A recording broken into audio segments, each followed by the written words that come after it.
네, 정체성의 범주와 자기 고양 과정을 간단하게 살펴보았습니다. 그 과정에서 어떤 경우에 갈등이 발전하는가, 그리고 순환 과정을 통해서 자기의 범주와 자기 고양, 정체성이 강화되기도 하고 변화되기도 한다, 약화되기도 한다 하는 것들을 간략하게 살펴보았었습니다. 정체성은 변화합니다. 개인도 그렇고 집단도 그렇고 자기가 비교 대상을 놓고 타자와 구분할 때 자기의 상황도 타자의 변화에 따라 변화하기도 하고요. 자기의 내재적인 요인의 변화에 따라서 변화하기도 합니다. 정체성은 그런 의미에서 본다면 특히 집단 정체성은 정치, 경제, 사회적 변화에 따라서 변화되기도 합니다. 적응하는 거라고 봐도 크게 문제가 없을 것 같습니다. 범주가 바뀌기도 하고요. 자기 고향의 내용이 바뀌기도 합니다. 주관적인 거니까 언제든지 바뀔 수 있죠. 다만 이제 공유되는 차원에서 사회화 과정을 거치고 공유하는 과정에서 많은 시간이 소요될 수는 있습니다. 경계 내에 구성원이 변화될 수도 있습니다. 새로운 생각을 가진 사람들이 경계 내에 포섭됨으로써 조정할 필요가 생길 수 있는 거죠. 경계 자체가 바뀔 수도 있습니다. 집단의 경계가 물리적으로 변화되는 경우도 발견이 됩니다. 경계가 바뀌면 다 본이든 본이 아니든 포괄해야 될 대상이 넓어질 수밖에 없죠. 그럼 정체성은 바뀌게 됩니다. 제국의 몰락을 봅니다. 제국이 정체성을 잃어가는 과정도 봅니다. 그 경우는 제국이 영토가 넓어지면서 새로운 문화와 새로운 구성원이 포섭됩니다. 포용이 되는 거죠. 그 과정에서 본래 제국을 구성하던 정체성이 이질적일 수 있는 다른 정체성과 만나는 과정에서 변화되거나 희석되거나 약화되는 거죠. 그렇게 되면 본래 제국이 가지고 있었던 정체성은 경계의 변화에 따라서 영향을 받고 있는 겁니다. 없어질 수 있는 거죠. 그러니까 몽고가 중국을 통일했을 때 그런 영향이 있었다라고 세계사 시간에서도 언급되었었던 것 같습니다. 그리고 집단 간의 관계에서 나타나는 정당성, 집단 간 지위 차이, 그 지위 차이에서 벌어지는 차별, 이 차별에 대한 정당성과 안정성에도 변화가 나타날 수 있습니다. 그러면 그 과정에서 집단 내의 공고화 과정이 달라질 수가 있습니다. 그러면 정체성에 또 다른 변화가 나타날 수 있겠죠. 그래서 정체성은 정체성을 구성하는 각 단계의 다양한 요소의 변화에 따라서 변화가 가능하고 변화하기도 합니다. 정체성과 관련된 그림이죠. 과기범주와 자기 고향, 그리고 사회적으로 구성된 다음에 차별적 관계의 존재 여부, 그다음에 차별 내용에 대한 정당성과 안정성의 여부에 따라서 집단 간의 갈등이 촉발되기도 하고 조화롭게 진행되기도 하고 정체성이 강화되기도 하고 정체성이 이반되기도 한다라는 것을 보여주는 표입니다. 화살표가 보이는 지점에서 각각의 변화 요인들이 나타날 수 있는 것이고요. 물론 다른 곳에서도 나타날 수 있습니다. 그러면 정체성은 변화하게 됩니다. 자, 경계와 경계 내 구성원 변화에 대해서 간단하게 한번 짚어보도록 하겠습니다. 정체성은 언제 변하는가? 자, 경계 내 구성원이 변화되는 것을 한번 살펴보도록 하겠습니다. 어떻게 하면 경계가 변하지 않은 상태에서 경계를 구성하는 구성원의 변화가 나타날 수 있는가? 국가 차원에서 본다면 이주노동의 증가, 이주민의 증가, 이런 것들도 내부 구성원의 변화가 나타나는 것이라고 할 수 있습니다. 한국 같은 경우도 이주노동이 증가하고 있고요. 결혼 이주도 증가하고 있습니다. 요즘 2000년대 초반, 2020년대 이럴 때 한국의 경우엔 10쌍 중에 한 쌍은 국제 결혼을 하고 있다고 합니다.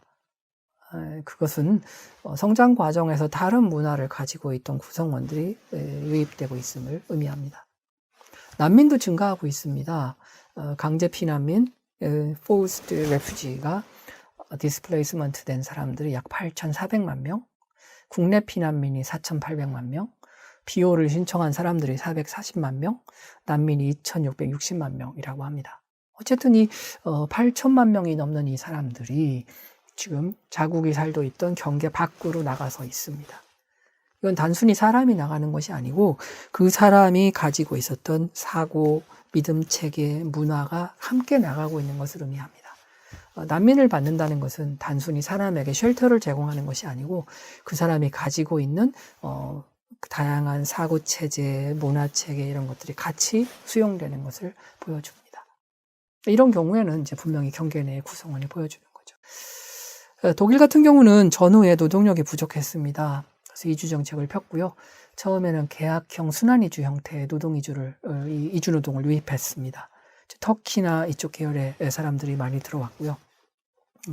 장기 계약을 통해서 이주를 하고 노동이 끝나면 귀국하는 형태였어요. 그러나 체류하는 사람들이 많아지고 결국은 이주자 수가 증가하면서 독일도 순환형 이주, 계약형 이주를 포기하게 되고 그 다음에 다문화 정책을 수용하게 되는 겁니다.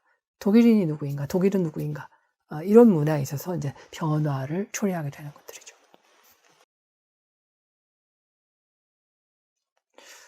우리나라의 장기 체류 외국인 수입니다. 2016년부터 2020년만 봤기 때문에 숫자에 큰 변화가 없을 것처럼 보입니다. 더군다나 이 팬데믹 사태 때문에 19년, 20년 이 장기 체류 외국인의 수 증가는 주춤하고 있는 추세입니다. 그러나 여전히 200만 명 이상이 체류하고 있는 추세이고 이 추세가 감소될 것이라고는 생각되지 않습니다. 많은 경우가 지금 보니까 250만 명 정도 선까지 갔던 것 같습니다. 그리고 팬데믹 때문에 200만 명 수준으로 줄었으니까 팬데믹 사태가 끝나면 250만 명부터는 증가 추세로 넘어가겠죠. 그러면 순식간에 250만을 넘는 수가 이제 존재하게 될 것이라고 판단이 됩니다. 이거는 단순히 250만 명이 아니고 그 250만 명이 생각하는 사고, 믿음 체계, 문화가 같이 유입되어 있는 것을 의미합니다.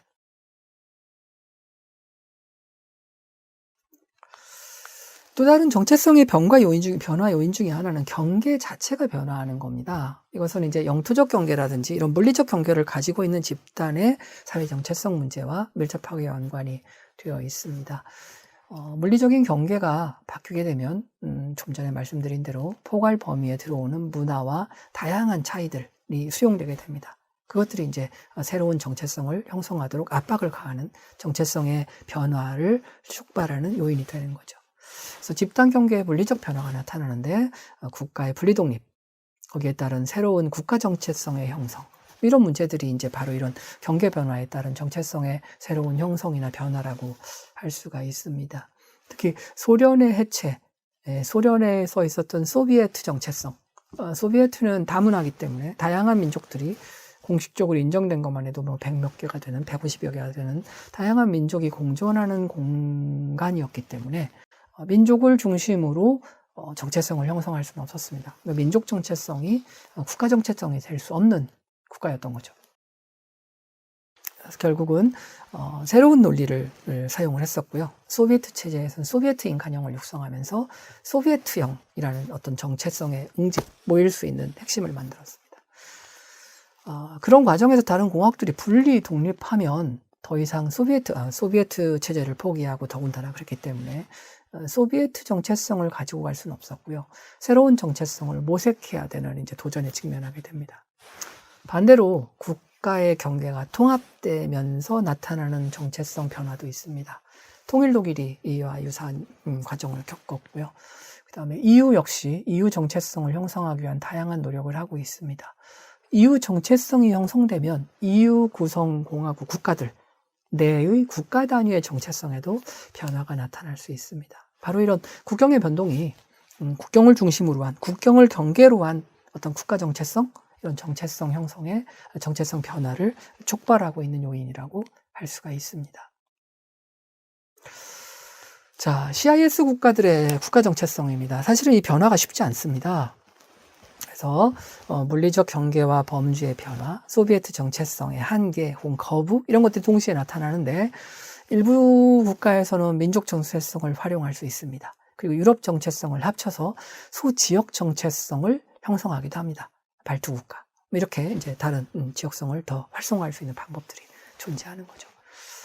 러시아 같은 경우는 다민족 구성이기 때문에 새로운 정체성이 필요하고 유라시아 정체성을 내세우기도 합니다.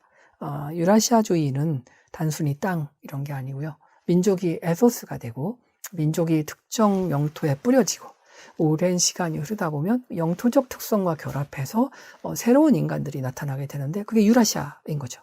그래서 유라시아는 단순히 유럽과 아시아 사이에 있는 지역에 사는 사람이라는 의미를 떠나서 다양한 인종이라고 하는 에토스들이 유라시아 지역에 뿌려지면서 새로운 문화, 새로운 정체성이 형성된 것이라고 설명을 하게 됩니다. 그래서 인종, 생김새는 다르지만 그것과 무관하게 생김새가 다른 씨앗들이 유라시아 지역에 뿌려지고 오랜 기간 버티면서 새로운 민족으로 탄생하게 되는 거죠. 물론 카자흐스탄 같은 경우는 카자흐스탄은 좀 다르겠죠. 근데 그럼에도 불구하고 카자흐스탄 영토 내에 러시아 민족 비율이 상대적으로 높습니다. 그러니까 카자흐스탄 민족주의를 통해서 카자흐스탄의 국가를 공고화하기는 힘든 거죠. 그래서 카자흐스탄 역시 유라시아 정체성을 이제 답습하는 양상을 보여줍니다. 우즈베키스탄 같은 경우도 민족이라는 개념을 써서 정체성을 형성하는 데 어려움을 겪습니다. 우즈베키스탄이라는 민족이 정말 있느냐라는 의문이 제기되는 수준의 다양한 민족 구성을 가지고 있습니다. 그러다 보니까 우즈베키스탄은 마할라라고 하는 역사적 제도에 기반해서 역사적 기억을 공유하는 집단으로 정체성을 모색하고 있는 정도입니다. 국가정책의 정체성 형성 과정은 갈등, 내전, 지역 분쟁 등을 촉발하고 있습니다. 몰도바 같은 경우는 좀 독특하게 인종적으로는 로마니아와 같다고 이야기를 해요. 몰도바 공국과 로마니아 공국 어느 쪽이 먼저냐 설왕설래가 있기도 하고요. 그러나 어쨌든 로마니아와 몰도바는 인종적으로 같다. 그래서 몰도바 초기는 루마니아 정체성을 내세웁니다. 몰도바는 소비에트 체제에서 떨어져서 루마니아와 합쳐지겠다라고 이야기하는 거죠. 그리고 몰도바 정체성을 주장하는 사람들도 있고 그런 친루마니아적 성향에 대해서 러시아계 주민들은 반발을 하게 됩니다. 그리고 결국은 내전 상태에 빠지게 됐고요. 트랜스니스트리아라고 우크라이나 쪽에 붙어있는 영역, 그 영역에서는 친러시아계가 아직도 독자적인 공간을 내세우고 공화국을 외치고 있습니다.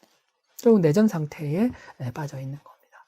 우크라이나도 국가 정체성과 정책 추진 과정, 친유럽, 친러시아계의 갈등이 지금 오늘날의 내전 상태를 빚고 있고 무력 갈등의 상황에 처해 있습니다. 정체성을 재형성 과정에서 갈등이 격화된 사례라고 할 수 있습니다.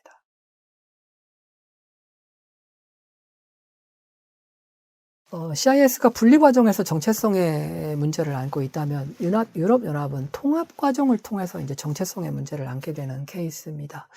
유럽연합은 정체성을 형성한다라는 것이 기회가 되고 그 유럽연합을 정체성을 지원하는 것이 유럽 통합을 촉진하는 과정, 서로 맞물려 있는 과정으로 이해하고 있습니다. 그래서 유럽 통합 과정에서 EU의 정체성을 고양하기 위한 지원 방안들을 다양하게 모색해 왔고요. 나는 유럽인이다 라고 하는 유럽 정체성의 성장 과정을 계속 모니터링을 해왔습니다. 그래서 지속적으로 이루어지는 서베이를 찾아볼 수가 있습니다. 그래서 분석을 해왔고요. 그 분석 결과가 여기 간단하게 보여집니다. 극단적으로 두 개 큰 부류로 나누고 있잖아요. 보면 소속 국가의 정체성, 나는 소속 국가, 특정 국가의 국민이다 라고 주장하는 사람 비율도 하락하고 있습니다. 나는 유럽 사람이다, 나는 유럽연합의 시민이다 라고 인정하는 비율도 여전히 아직은 소수로 남아 있습니다. 다만 나는 유럽 회원국 특정 국가의 시민이면서 동시에 EU, 유럽연합의 시민이다, 이렇게 복수 정체성을 내세우는 비율은 50% 이상으로 높고요. 증가 추세에 있습니다. EU는 결국은 복합적인 정체성을 지금 만들어가고 있는 중이고요. 그런 면에서는 최근 들어서 비교적 높은 성과, 상대적으로 높은 비율이 유럽연합 정체성에 공감하는 양상을 보여주고 있습니다. 나름 새로운 정체성 형성 과정에서 성과를 거두고 있는 것이라고 할 수 있습니다. 보시면 알겠지만 특정 국가의 정체성을 가지고 있다가 그거와 상위 개념의 정체성을 혼용하는, 같이 수용하는 이런 양상의 변화도 나타나고 있습니다. 결국 정체성은 이런 다양한 요소의 변화에 따라서 변화되는 과정, 그리고 그 과정이 반드시 순탄하지는 않다. 그러나 순탄하게 진행되는 과정도 있다. 이런 것들을 보여주고 있습니다.